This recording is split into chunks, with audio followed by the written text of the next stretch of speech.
Di sebuah padang yang luas, tempat pegunungan dan dataran bertemu, lahirlah seorang bayi yang kelak akan menjadi tokoh besar dalam sejarah Islam. Namanya Muhammad bin Dawud, namun dunia mengenalnya sebagai Alp Arslan, yang berarti singa pemberani.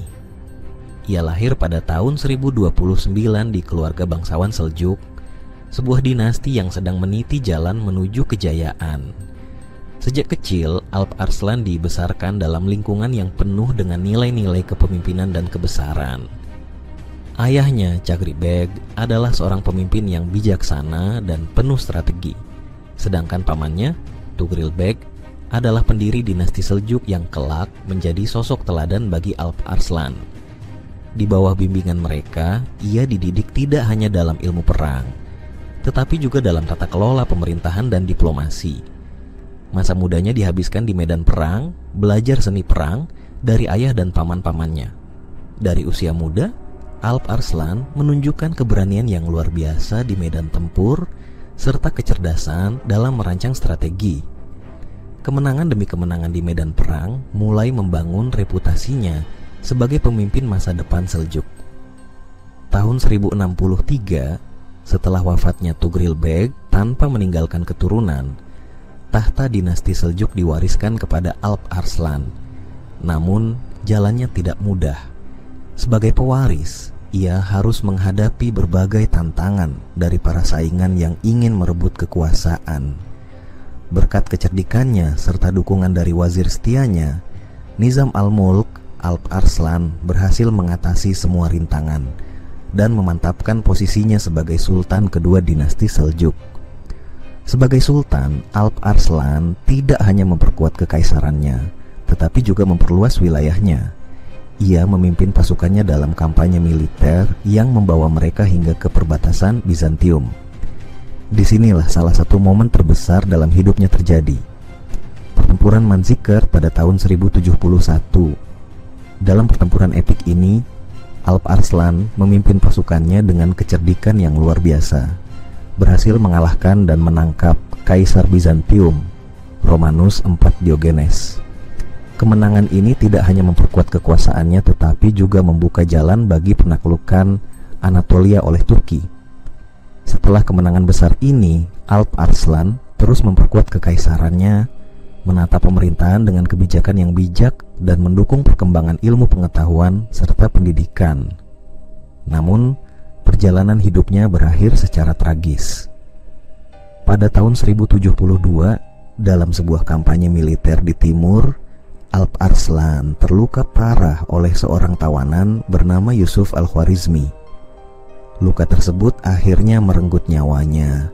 Dengan wafatnya Alp Arslan, dunia Islam kehilangan salah satu pemimpinnya yang paling berani dan cerdas. Namun, warisannya tetap hidup, diteruskan oleh putranya, Malik Shah I, dan oleh seluruh bangsa Turki yang kemudian mendominasi wilayah Anatolia.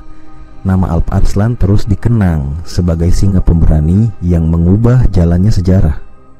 Perjalanan Alp Arslan sebagai pemimpin besar dinasti Seljuk penuh dengan peristiwa penting dan interaksi dengan berbagai tokoh yang membentuk sejarah abad ke-11.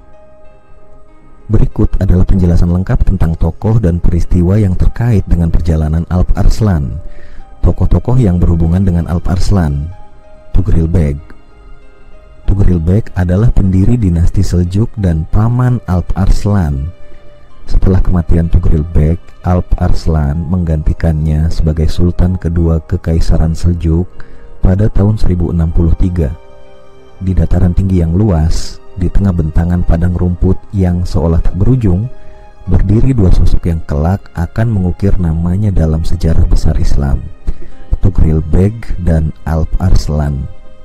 Mereka adalah dua generasi yang saling terhubung oleh darah dan dipersatukan oleh takdir untuk membangun sebuah kekaisaran yang megah, dinasti Seljuk.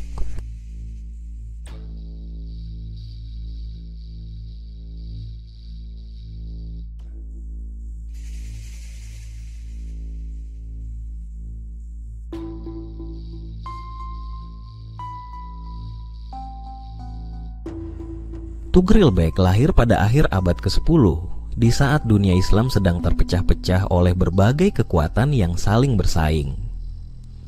Bersama saudaranya Chagri Bek, Tughril memimpin suku Turki Seljuk yang merantau dari stepa Asia Tengah mencari tempat yang lebih baik untuk bangsanya.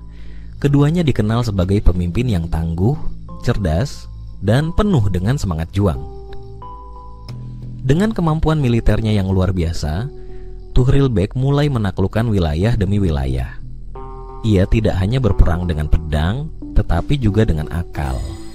Ia menggabungkan kekuatan militer dengan diplomasi, berhasil menundukkan dan menyatukan berbagai suku Turki di bawah benderanya.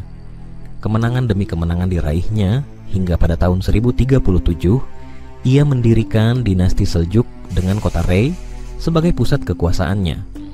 Tughril Bek terus memperluas kekuasaannya, bahkan berhasil memasuki Baghdad pada tahun 1055.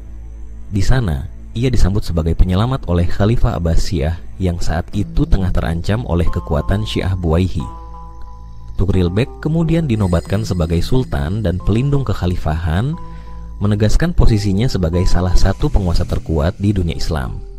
Ketika Tughril Bek semakin tua, ia mulai memikirkan masa depan kekaisaran yang telah dibangunnya.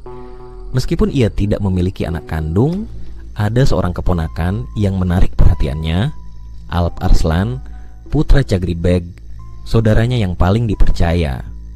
Alp Arslan tumbuh besar dalam bayang-bayang kebesaran Tughril Bek dan ayahnya.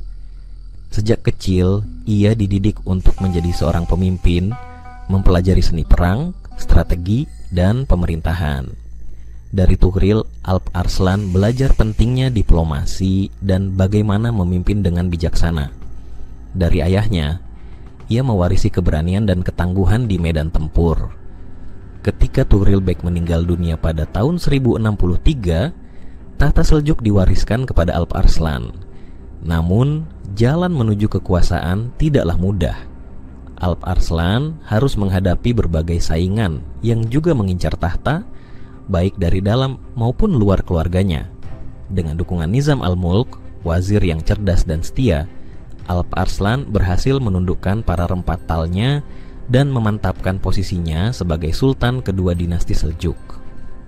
Sebagai sultan, Alp Arslan tidak hanya melanjutkan visi pamannya, tetapi juga memperluasnya. Ia memimpin pasukan Seljuk dalam ekspansi besar-besaran ke wilayah Bizantium. Kemenangan terbesar dalam hidupnya datang pada tahun 1071 saat ia memimpin pasukannya dalam pertempuran Manzikert, di mana ia berhasil menangkap Kaisar Bizantium, Romanus IV Diogenes.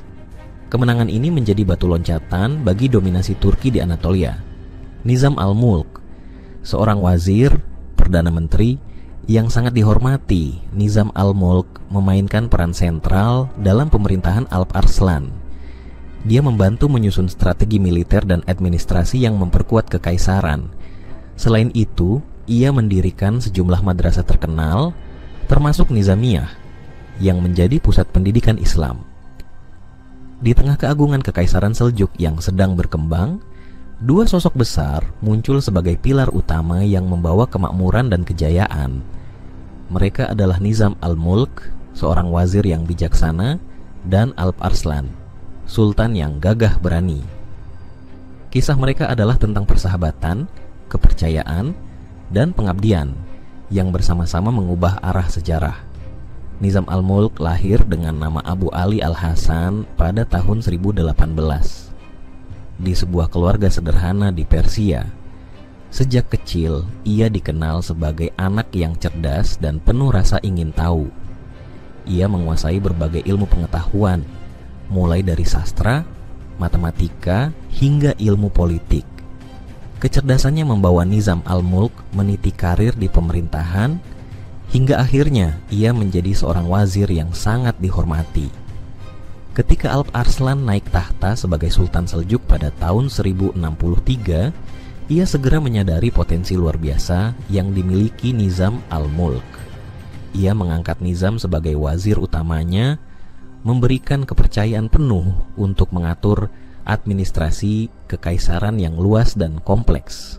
Nizam al-Mulk dengan keahlian dan kecerdasannya segera mengambil langkah-langkah untuk menata ulang pemerintahan, meningkatkan efisiensi, dan memperkuat kekuasaan pusat.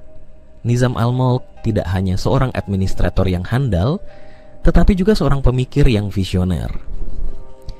Ia mendirikan sistem pendidikan yang kelak menjadi terkenal dengan nama Madrasah Nizamiyah, yang tidak hanya berfungsi sebagai tempat belajar, tetapi juga sebagai pusat pengembangan intelektual dan spiritual bagi dunia Islam. Di sisi lain, Alp Arslan, sultan yang naik tahta setelah kematian pamannya, Tughril Beg, adalah seorang pemimpin yang gagah berani.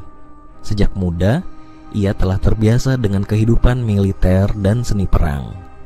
Dengan kecerdikan dan keberanian, ia memimpin pasukannya dalam ekspansi besar-besaran ke berbagai wilayah, memperluas kekuasaan dinasti Seljuk hingga ke perbatasan Bizantium.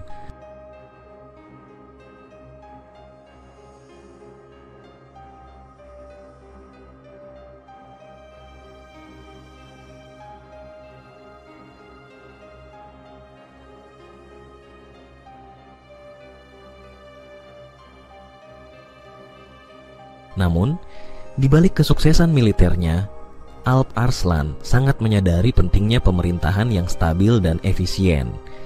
Ia memahami bahwa kekuatan pedang saja tidak cukup untuk membangun kekaisaran yang langgeng. Untuk itu, ia membutuhkan seseorang yang dapat dipercaya, yang memiliki kebijaksanaan dalam mengelola pemerintahan, dan disinilah peran Nizam al-Mulk menjadi sangat krusial. Kedekatan antara Nizam al-Mulk dan Alp Arslan bukan hanya hubungan antara sultan dan wazir, tetapi juga sebuah persahabatan yang mendalam.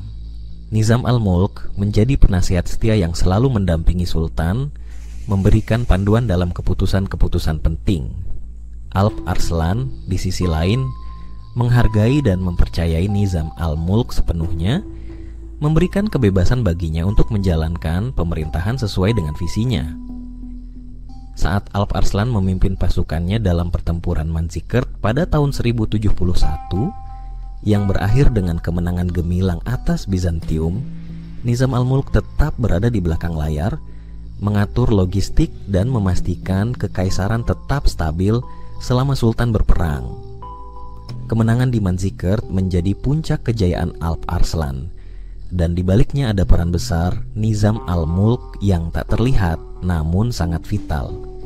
Romanus IV Diogenes, kaisar Bizantium yang dikalahkan oleh Alp Arslan dalam pertempuran Manzikert pada tahun 1071.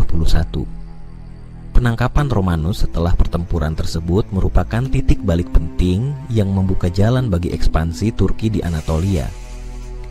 Di sebuah zaman yang penuh dengan pertempuran dan ambisi, dua pemimpin besar berdiri di garis depan kekuasaan masing-masing. Romanus IV Diogenes, kaisar Bizantium yang perkasa, dan Alp Arslan, sultan Seljuk yang gagah berani. Kisah mereka terjalin dalam satu momen epik yang menentukan arah sejarah, pertempuran Manzikert. Romanus IV Diogenes naik tahta kekaisaran Bizantium pada tahun 1068 saat kekaisaran sedang menghadapi tantangan besar dari berbagai arah.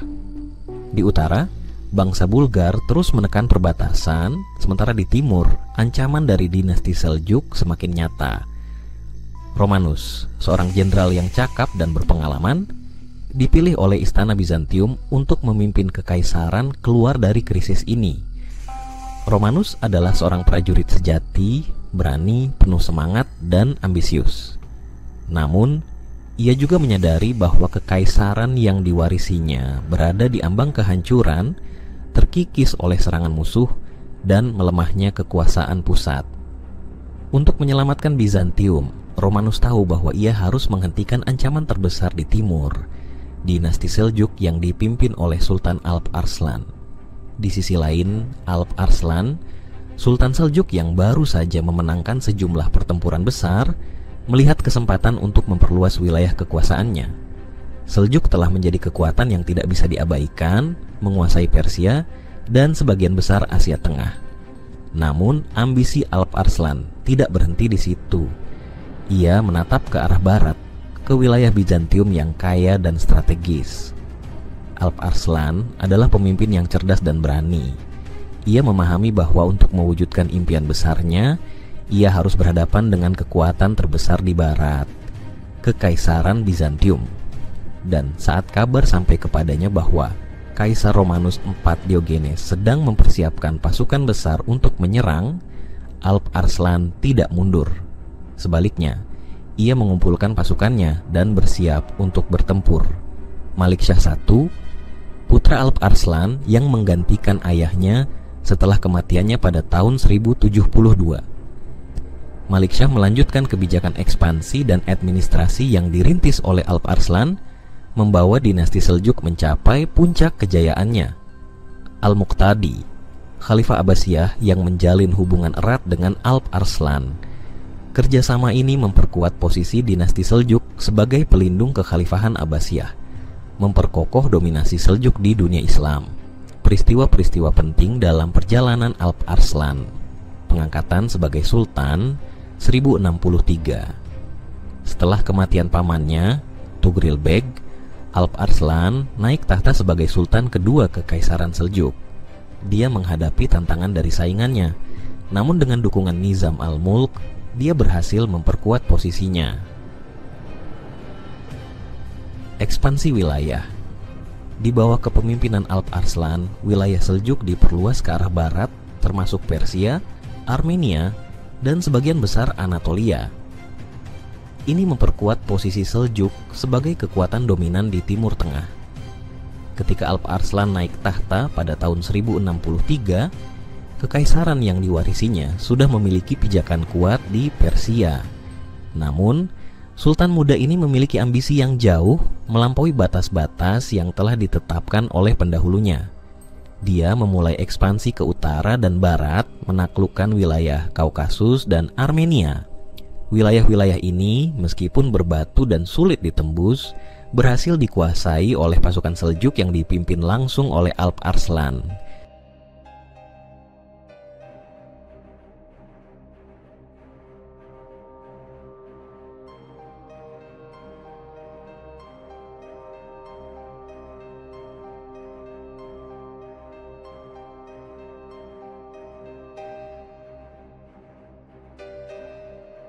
Setiap pertempuran yang dilaluinya bukan hanya tentang kemenangan militer, tetapi juga tentang strategi dan kebijaksanaan.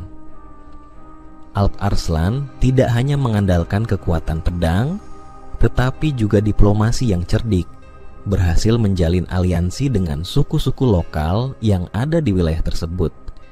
Dengan cara ini, ia memperkuat kendalinya atas wilayah yang baru ditaklukkan tanpa harus selalu mengorbankan banyak prajurit. Namun, ambisi Alp Arslan tidak berhenti di Kaukasus. Sultan Seljuk ini memandang ke barat, ke tanah subur Anatolia yang dikuasai oleh Kekaisaran Bizantium. Anatolia adalah kunci untuk memperluas pengaruh Turki lebih jauh ke barat, dan Alp Arslan tahu bahwa untuk mencapainya, ia harus berhadapan langsung dengan Bizantium. Pada tahun 1068, serangan demi serangan mulai dilancarkan terhadap wilayah-wilayah perbatasan Bizantium. Pasukan Seljuk yang bergerak cepat dan tak terduga terus menekan pertahanan Bizantium, menaklukkan benteng-benteng dan kota-kota kecil satu demi satu. Meskipun Bizantium masih memiliki kekuatan yang cukup besar, mereka mulai kewalahan menghadapi taktik perang gerilya yang diterapkan oleh Alp Arslan. Puncak dari ekspansi ini terjadi pada tahun 1071 ketika Alp Arslan memimpin pasukannya menuju pertempuran Manzikert. Di sini, ia berhadapan dengan Kaisar Bizantium, Romanus IV Diogenes, dalam pertempuran yang menentukan nasib Anatolia. Dengan taktik yang cerdik dan pasukan yang penuh semangat, Alp Arslan berhasil mengalahkan pasukan Bizantium yang jauh lebih besar. Kemenangan ini tidak hanya membawa Anatolia ke dalam genggaman Seljuk, tetapi juga meruntuhkan pertahanan Bizantium, membuka jalan bagi migrasi besar-besaran bangsa Turki ke wilayah tersebut. Setelah kemenangan di Manzikert, Alp Arslan tidak hanya berhenti pada penaklukan. Ia memahami bahwa untuk mempertahankan wilayah yang luas, kekaisarannya membutuhkan stabilitas dan pemerintahan yang kuat.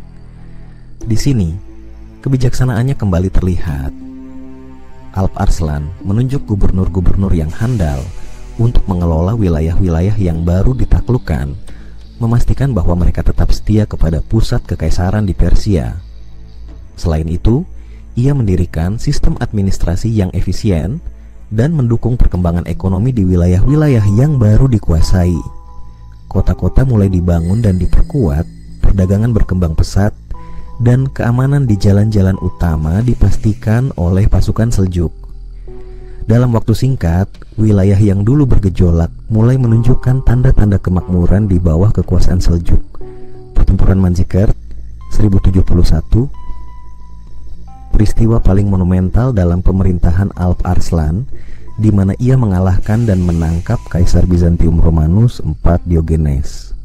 Kemenangan ini mengubah peta politik di Anatolia dan menjadi awal dari penurunan kekuasaan Bizantium di wilayah tersebut. Di tahun 1071, di dataran tinggi yang gersang di Anatolia, nasib dua kekaisaran besar bertemu dalam peristiwa yang akan selamanya mengubah sejarah.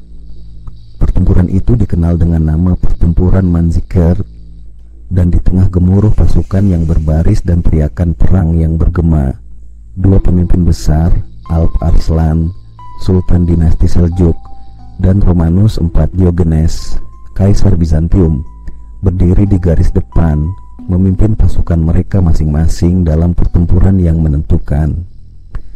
Sejak naik tahta pada tahun 1063, Alp Arslan telah memperluas wilayah kekaisaran Seljuk dengan pesat.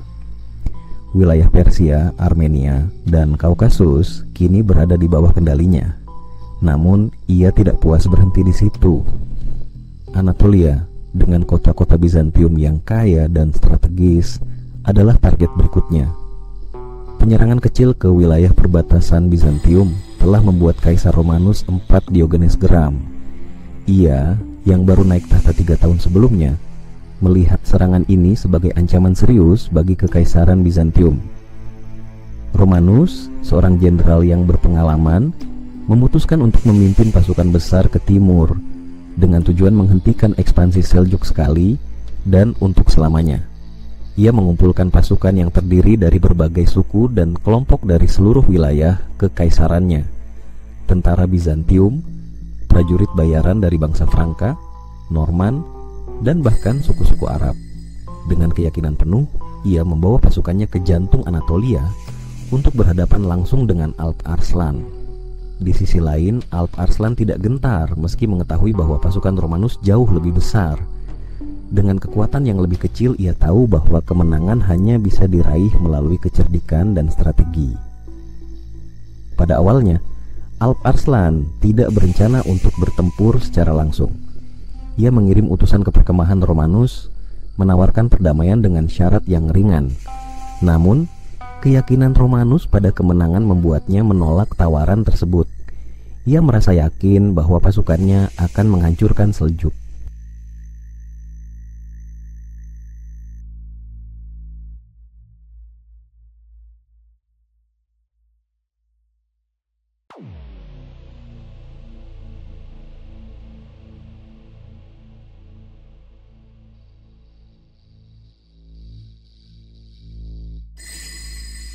Pada pagi yang cerah di bulan Agustus, kedua pasukan bersiap untuk bertempur di dekat kota Manzikert.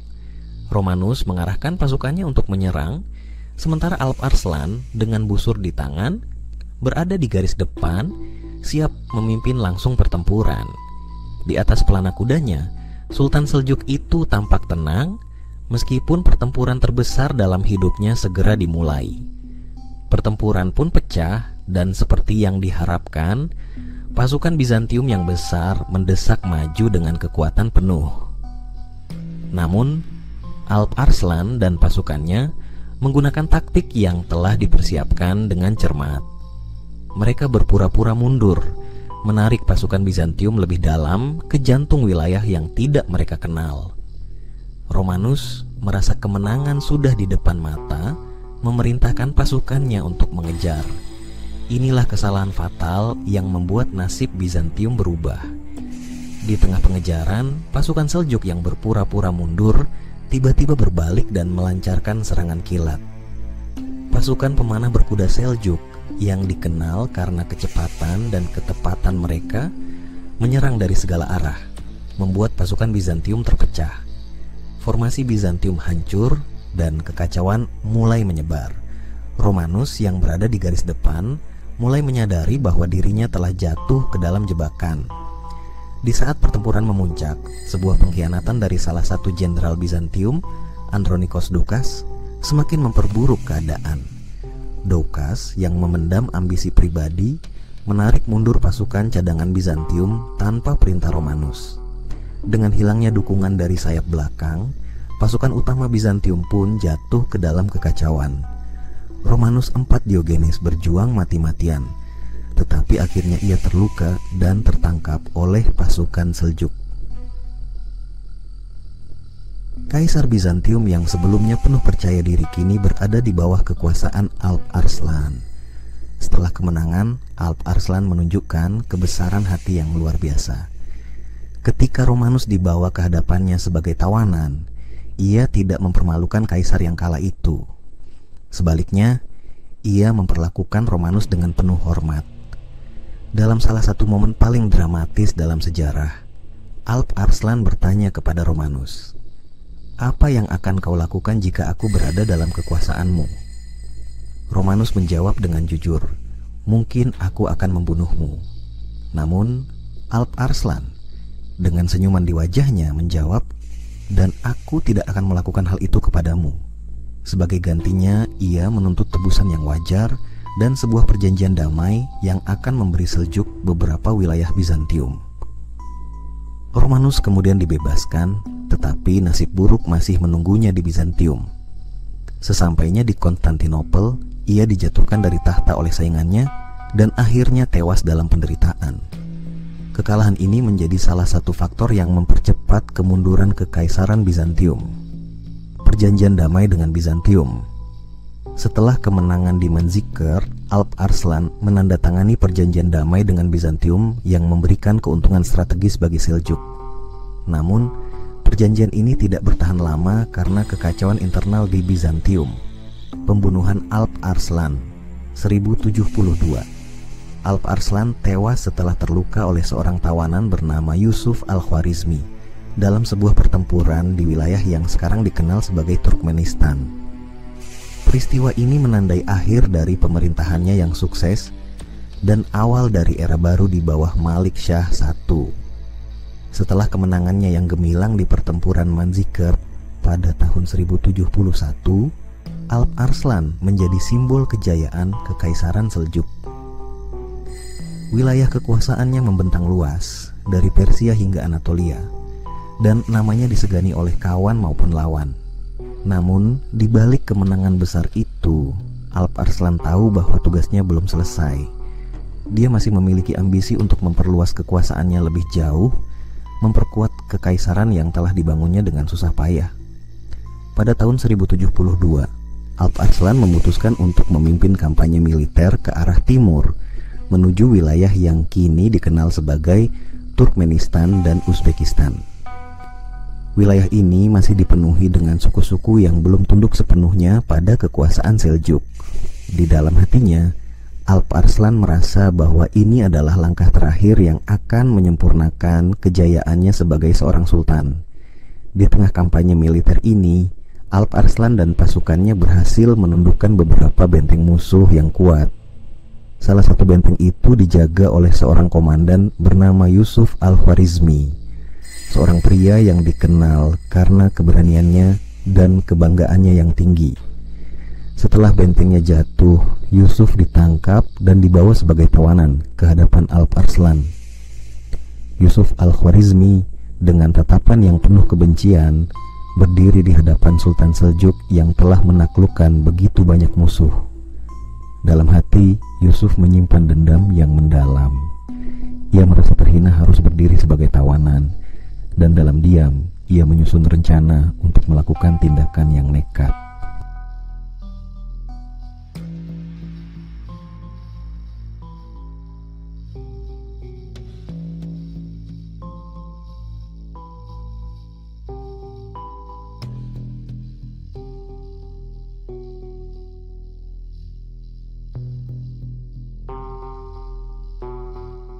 Alp Arslan, meskipun dikenal sebagai pemimpin yang bijaksana, kali ini melakukan kesalahan kecil yang akan menjadi titik balik dalam hidupnya. Ia memutuskan untuk menghadapi Yusuf tanpa pengawalan ketat, mungkin karena merasa Yusuf tidak lagi menjadi ancaman setelah kalah dalam pertempuran. Di tepi sungai Oksus yang mengalir tenang, Alp Arslan memerintahkan agar Yusuf dihadapkan padanya. Ketika Yusuf dihadapkan, Sultan Seljuk itu menanyainya dengan nada yang tegas namun masih penuh wibawa, bertanya tentang Motepatasi dan rencana-rencananya. Yusuf dengan tatapan tajam tidak menunjukkan tanda-tanda ketakutan. Sebaliknya, ia menjawab dengan lantang dan penuh keberanian, menunjukkan bahwa harga dirinya belum hancur meskipun ia kini menjadi tawanan. Saat percakapan berlangsung, Yusuf tiba-tiba melakukan tindakan yang mengejutkan. Dengan kecepatan yang tak terduga, ia meraih belatinya yang tersembunyi dan menyerang Alp Arslan. Serangan itu begitu cepat dan mendadak sehingga para pengawal Sultan tak sempat bereaksi. Yusuf berhasil menusuk Sultan Seljuk itu dengan keras, meninggalkan luka parah yang segera membuat situasi menjadi kacau. Alp Arslan yang selama ini tak terkalahkan di medan perang, kini terjatuh, terluka parah oleh seorang tawanan.